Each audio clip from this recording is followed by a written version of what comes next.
వాక్యము 7వ తారీఖు 2వ నెల 2026వ సంవత్సరం. మన దేవుడు ఇస్తున్న చక్కటి మాట 2 దినవృత్తాంతముల గ్రంథము 20వ అధ్యాయము 17వ వచనం. ఈ యుద్ధములో మీరు పోట్లాడవలసిన నిమిత్తము లేదు. యోధా వారలారా, యెరూషలేము వారలారా, మీరు యుద్ధ పంక్తులు తీర్చి నిలువబడుడి.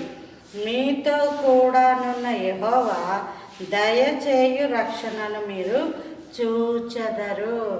భయపడకుడి, జడియకుడి. చూసారా, యెహోవా మీతో కూడా ఉండును. మన యొక్క యుద్ధములు ఆత్మలో పోరాటములు.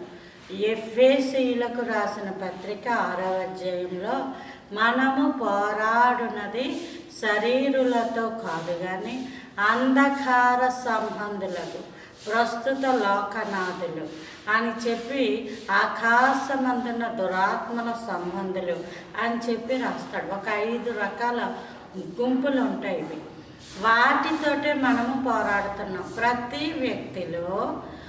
వ్యక్తి ఖాళీ వాటర్ బాటిల్ వంటివాడు. అందులో దేవుని ఆత్మ నింపబడితే అది తెల్లగా ఉండి పరిశుద్ధమైన జీవితంతో ఉంటుంది. అదే దయ్యపు ఆత్మతో నింపబడితే అది నల్లగా ఉండి అది చీకటి కార్యాలకు, దురాత్మకు సంబంధించిన జీవితం వలె ఉంటుంది.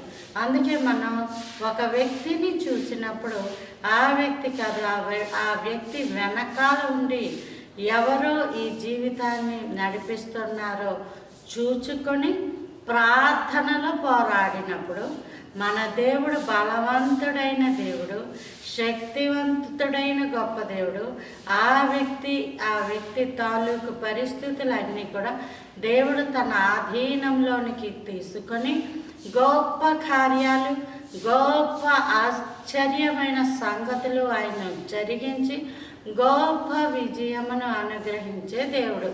కాబట్టి మన జీవితాలలో ప్రతీది దేవునికి అప్పగించినప్పుడు ఈ యుద్ధంలో మీరు పోట్లాడవలసిన పని లేదు.